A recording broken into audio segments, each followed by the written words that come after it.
Les amis, j'espère que vous allez bien et que vous avez passé une excellente journée et bien sûr une excellente soirée footballistique. Bon bah écoutez, hein, Ligue des Champions, la Ligue des Champions qui reprend et bien sûr, je vais vous faire un petit débrief du match qui opposait le Paris Saint-Germain au Borussia Dortmund. Mais avant toute chose, hein, je vais vous faire une petite aparté et vous donner les scores de tous les matchs qu'il y a eu aujourd'hui. Donc l'AC Milan 0-0 contre Newcastle, Leipzig qui a gagné 3-1 contre Young Boys, Barcelone qui a encore mis une manita face à Antwerp, je sais même pas d'où vient cette équipe, mais bon, voilà, 5-0. Feyenoord qui gagne 2-0 contre le Celtic. La Lazio qui fait match nul 1 partout contre l'Atlético Madrid, qui ont marqué d'ailleurs la Lazio à la dernière minute. Manchester City qui gagne 3-1, qui est en train de perdre en plus 1-0 contre l'Étoile Rouge de Belgrade. Porto qui ont gagné 3-1 à l'extérieur face au Shakhtar. Et bien sûr le PSG qui ont gagné 2-0. Victoire, j'en suis heureux, bien sûr, tout simplement. On finit premier de notre poule parce que les deux autres ont fait match nul. Les deux autres équipes qui sont Milan et comment s'appelle les Newcastle. Mais franchement, voilà, ça a été une victoire. J'en suis content. Mais ce que j'ai vu dans le match, réellement, ça m'inquiète. Vraiment, ça m'inquiète. Parce que je me dis, déjà, je m'attendais à un test avec le Borussia Dortmund. Mais ça fait un petit moment que je regarde pas cette équipe-là, personnellement. Donc je sais pas ce que ça valait. Et franchement, ça vaut strictement rien. Parce que là, PSG gagne 2-0, non pas parce qu'ils ont fait un bon match, hein, mais tout simplement parce que Dortmund a été nullissime, mais vraiment nullissime. Et franchement, pourtant, le PSG, je me suis dit, putain, mais comment ils sont en train de jouer? La première mi-temps, il y a eu une quantité de pertes de balles, mais hallucinante. Hallucinante, franchement. Mais le pire, c'est que c'était des deux côtés. Parce que Dortmund perdait la balle, PSG perdait la balle, Dortmund perdait la balle, PSG... Ah non, c'était complètement fou. Et en plus, Dortmund, ils ont eu, on va dire, allez, des bonnes petites actions un petit peu au tout début. Mais franchement, c'était le néant. C'était le néant. Le PSG, quand même, a eu je sais pas combien de frappes, zéro cadré en première mi-temps. Et même un peu plus que la première mi-temps. Alors, je vais vous citer un petit peu joueur par joueur, parce que franchement, moi personnellement, c'était pas la folie du tout. Et je sais pas si vous allez être d'accord avec moi, qui est le meilleur joueur d'aujourd'hui. En tout cas du PSG. Hein. Parce que voilà, moi que Dortmund perd les balles et tout ça, personnellement, tant mieux pour moi. Hein. Enfin, tant mieux pour nous, en tant que supporters de Paris. Hein. C'est mieux que ce soit eux qui perdent le ballon que nous. Tout simplement. Donc, la composition. Alors... Donnarumma, bah, il n'a pas eu grand-chose personnellement à faire, hein, parce que... Est-ce que même il a fait... J'ai même pas le souvenir qu'il ait fait un arrêt. Ah si, il en a fait un sur une frappe de je sais plus qui, mais voilà, c'était pas non plus l'arrêt le plus difficile à faire, tout simplement. Alors on a Hakimi qui je trouve a fait, en plus de son but, hein, a fait un match bon. Moi je l'ai trouvé bon, défensivement, offensivement. Vu que Dortmund jouait avec un bloc bas, bah forcément, il était plus offensif que défensif. Mais voilà, il a fait de belles petites choses. Il a essayé de... Et même sur son action, sur son but, tout simplement. Il était magnifique, son but. Franchement, il était magnifique. C'est pratiquement à lui tout seul, hein, parce que c'est pas... Il a reçu la balle, il a tiré. Il a quand même dribblé un joueur et paf. D'ailleurs, il l'a mis dans le vent. Hein. Il a mis une belle petite frappe. Il n'a pas perdu... Parce qu'il y en a beaucoup qui auraient paniqué, ils auraient tiré n'importe où. Il n'a pas paniqué, il a très bien tiré. Excellent, Hakimi. Marquinhos aussi, qui a fait son match. Après, défensivement, voilà, on peut pas le dire qu'ils ont fait un bon match parce que ils n'ont pas eu non plus énormément d'actions. Faut dire ce qui est. Et le pire, c'est que Dortmund, j'ai l'impression que les remplaçants, ceux qui sont rentrés, étaient plus forts que les titulaires. Donc... Après, je sais pas, s'il y a des supporters de Dortmund ou des gens qui connaissent un peu Dortmund, Dites-moi comment ça joue d'habitude, parce que là, j'ai l'impression que Dortmund, ils se parlaient pas, ils se faisaient pas de passe, on dirait ils se faisaient la gueule, ils baissaient super vite les bras, aucun pressing, il n'y avait rien. Dans cette équipe, c'était le néant total. Pour moi, ça n'a rien à faire en Ligue des Champions, hein. Je vous cache pas, il y en a qui me sortaient, oui, Dortmund, oh, calmez-vous les gars, ils ont perdu Haaland, Bellingham, leurs deux meilleurs joueurs, hein. Tu sais, ça me fait penser un peu à qui? À Lens. Lens, la saison dernière, font une saison extraordinaire, font des matchs extraordinaires. Ils perdent Fofana et Openda, ou je sais pas comment ils s'appellent, leur attaquant. Là, ils n'arrivent même plus à gagner un seul match. Ils ont fait 5 défaites, je crois. Donc, ça me fait penser un peu à ça, personnellement. Mais donc voilà, franchement, rien à dire, c'était Dortmund naze. Bref, donc voilà, Skriniar, bah, j'ai pas trop vu non plus, hein, comme j'ai dit.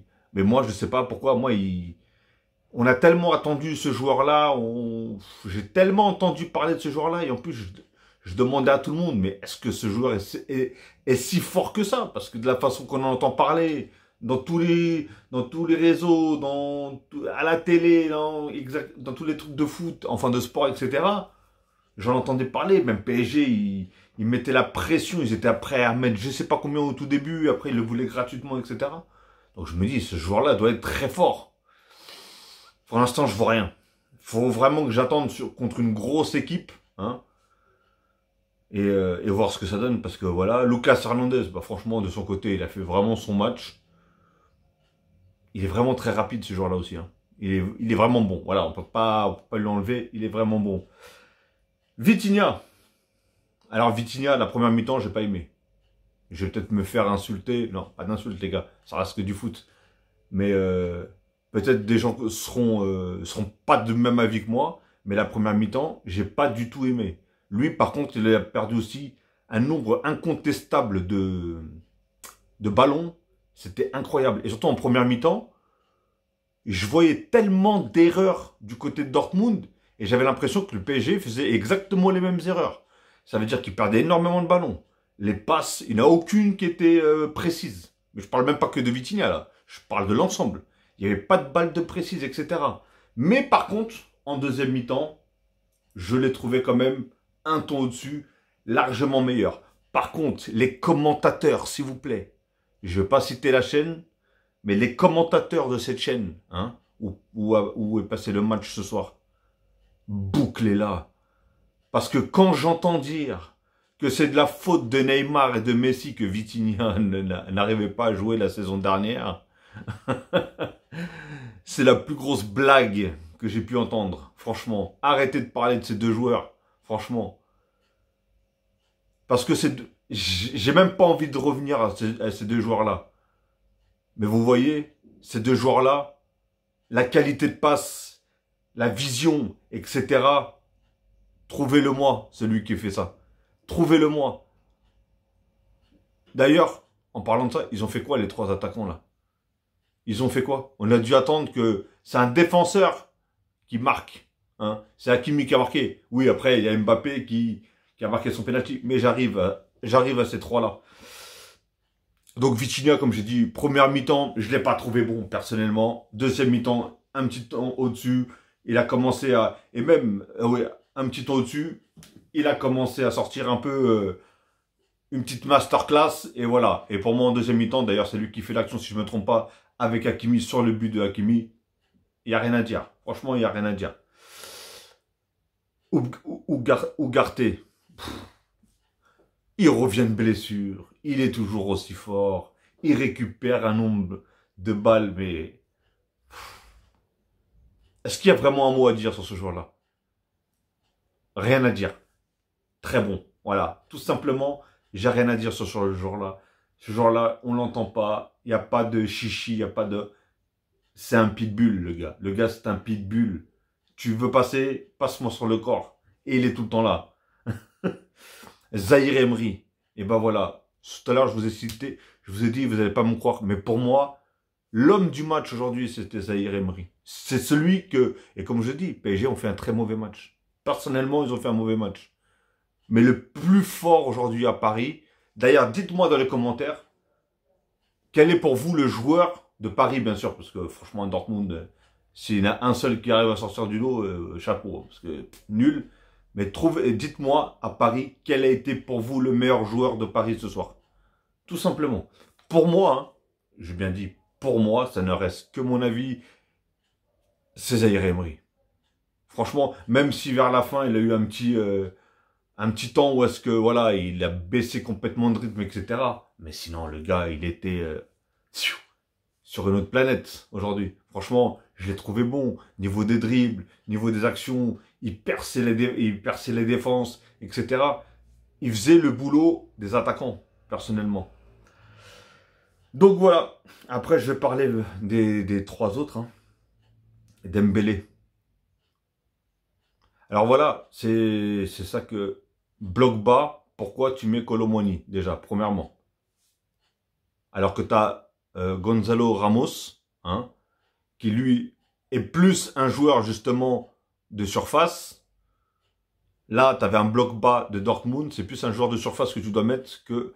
Je ne suis pas coach, je donne juste mon avis personnel. Mais c'est plus... Ok, ils sont potes les trois, on a compris qu'avec l'autre, ils n'avaient pas trop envie de jouer, etc.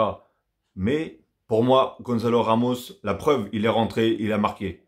Après, voilà, il y a eu un crampon, hein, peut-être de hors-jeu, parce que Mbappé aussi a tardé à lui mettre, mais il te la met au fond derrière. Et pour moi, c'est ça les vrais footballeurs. Parce que lui, c'est un joueur de surface. Et tout se joue dans l'appel. Tout simplement dans l'appel. Parce qu'à chaque fois que j'ai remarqué qu'il faisait une passe à ce joueur-là, comme à un moment, comment il s'appelle, Dembélé, il l'a remis à Ramos, mais il l'a remis pas assez fort. Il l'a remis pas assez fort, donc impossible qu'il l'ait. Ou bref. Donc Mbappé, pour moi, il est complètement passé à côté de son match. Mbappé, je sais plus c'est quoi son poste, réellement. Quand il jouait tout à gauche, il faisait des différences. Il marquait des buts. Il faisait le boulot. Tout simplement, il faisait le boulot. Aujourd'hui, le gars, il veut jouer 9, 10, 11, 8. Il veut jouer tous les postes. Tous les postes. Et au final, tellement il veut jouer à plusieurs postes, qu'il n'y a pas un seul poste où il joue bien. Alors que s'il reste sur son foutu côté gauche, et il fait comme il sait faire, tu débordes, tu demandes en profondeur, etc. Non, le gars, je vous dis, aujourd'hui, j'ai pas compris. Alors, je sais pas c'est quoi les consignes de Luis Enrique, je sais pas si c'est lui. Et d'ailleurs, pourquoi ils font ça? Pourquoi ils se permettent de faire ça? Parce que comme disait Luis Enrique, on joue sans numéro 10. Et pourquoi on joue sans numéro 10? Parce qu'il n'y en a pas tout simplement. Il n'y a pas ce joueur qui paf, paf. Vous savez le paf. Vous savez la saison dernière par exemple, sans revenir à citer son nom, Lionel Messi, le paf. C'est un joueur qui sait jouer avec les joueurs en profondeur. C'est un joueur qui sait jouer dans une cabine téléphonique. Ce qui veut dire, sur des petites passes, c'est un joueur qui sait s'adapter à tout style de joueur. Les attaquants, avec lui, ils se régalent. Parce que c'est un mec qui sait passer des balles. Aujourd'hui, au PSG, on a 3 milieux, mais il n'y en a aucun qui sait faire ça. Aucun. Et on a la preuve. C'est qu'ils sont, les 3 attaquants sont complètement perdus. Et moi, pour moi, voilà, les mecs, à un moment, je le voyais, il était complètement collé avec Dembélé à droite. Je retrouvais qui? Vitinha à gauche. Et vice versa. Des fois, je voyais Dembélé de l'autre côté. Après, je retrouvais je sais pas qui à droite. Mais c'était du n'importe quoi. Les 3, ils suivaient que le ballon, en fait. C'était... j'ai pas compris. Réellement, j'ai pas compris. Pourtant, quand tu vois... en plus, tu te dis, on a 2 flèches sur le côté. Mais quand je dis 2 flèches, c'est 2 flèches. Hein. Dembélé, Mbappé. Pas une balle en profondeur. Parce que des fois, il y avait des petites contre-attaques. Pas une balle en profondeur. Et pourquoi? Dites-le moi, j'ai envie d'entendre. J'ai envie d'entendre. Parce qu'il n'y a pas de numéro 10. Il n'y a pas de joueurs qui savent jouer dans ces conditions-là. Il n'y a pas de joueurs qui ont cette vista, qui ont cette qualité de passe, etc. Même à un moment, il disait que, apparemment, Luis Enrique disait à Zaïre Emery de jouer plus vite. Mais quel est le problème depuis déjà des années au PSG? Parce que pour moi, en plus, il dit à Zaïre Emery de jouer plus vite, alors que c'est peut-être un des joueurs qui joue le plus vite. Mais le problème, et que vous pouvez voir dans mes vidéos de la saison dernière, et que je disais que le problème du PSG au milieu, hein, ils sont obligés de toucher 37 fois la balle avant de faire une passe. Il est là le problème. Ils n'arrivent pas à jouer en une touche de balle. il est là, qu'on le veuille ou pas. Et ceux qui savaient faire ça, c'était qui? Verratti, Neymar, Messi. Et ils sont où ces 3 joueurs-là? Ah oui, désolé. Ils ont été virés. Ils ont été dégagés. Voilà. Et aujourd'hui, on se retrouve avec un milieu où Ugarte, bon, c'est pas son taf. Ugarte fait très bien son boulot. Mais après, t'as Zaïre Emery qui peut le faire parce que techniquement, on voit qu'il est vraiment à l'aise avec le ballon, mais il le fait pas. Et Vitinha, pour moi, aussi bon qu'il peut être, mais pour moi, c'est pas un joueur en une touche de balle. Il n'arrive pas. Ou s'il va le faire, il n'est pas du tout précis sur ses passes. Pour moi, il est toujours obligé de tenir la balle, lui, pour pouvoir faire une passe. Dembélé aussi, pareil. Dembélé, je comprends pas. À Barcelone, il tentait des trucs de ouf. Il tentait les 1 contre 1, etc. Il allait au contact et tout ça. Et là, toujours obligé de vouloir faire une passe. Il se retrouvait sur le côté, on dirait qu'il n'arrivait pas à passer. Mbappé, ça a été la même. Mbappé, personnellement, j'ai toujours dit, Mbappé, c'est un très bon joueur. Je ne veux pas le retirer, hein. C'est un très bon joueur. Mais c'est pas un dribbleur. Qu'on peut me dire tout ce qu'on veut, Mbappé, c'est pas un dribbleur. C'est pas parce qu'il fait un crochet par-ci, un crochet par-là, que c'est un dribbleur. Non. Il y a beaucoup de joueurs qui sont des dribbleurs, je ne veux pas citer leur nom, parce qu'il y en a pas mal. Je parle pas au PSG, bien sûr, mais dans le monde du foot. Mais Mbappé, c'est... Tu fais un crochet et tu pars, hein, en profondeur, parce qu'on sait qu'il a le coup de rein et la vitesse, ou tu joues en profondeur, etc. Mais t'inventes pas une vie de dribbleur, ça sert à rien. Déjà, Dembélé, il est plus dribbleur que Mbappé, par exemple. Donc c'est ça que je comprends pas pourquoi il n'essaye pas de... Parce qu'avec ses feintes de frappe, ses crochets, etc. Voilà, lui c'est sa spécialité à Dembélé, et Dembélé tente pas. C'est ça que j'arrivais pas à comprendre. Et voilà, et après Kolo Muani, bah, personnellement,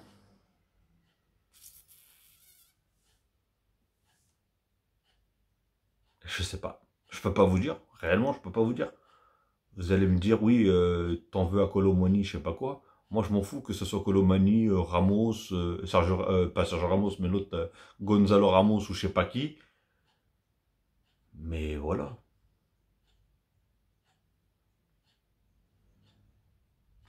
Est-ce que tout ça, c'est pas surcoté? Franchement, réellement, est-ce que c'est pas surcoté tout ça? Parce qu'on a entendu parler, parler, parler. Et par exemple, Mbappé, il a tenté 50 000 frappes, il les a pas mis dedans.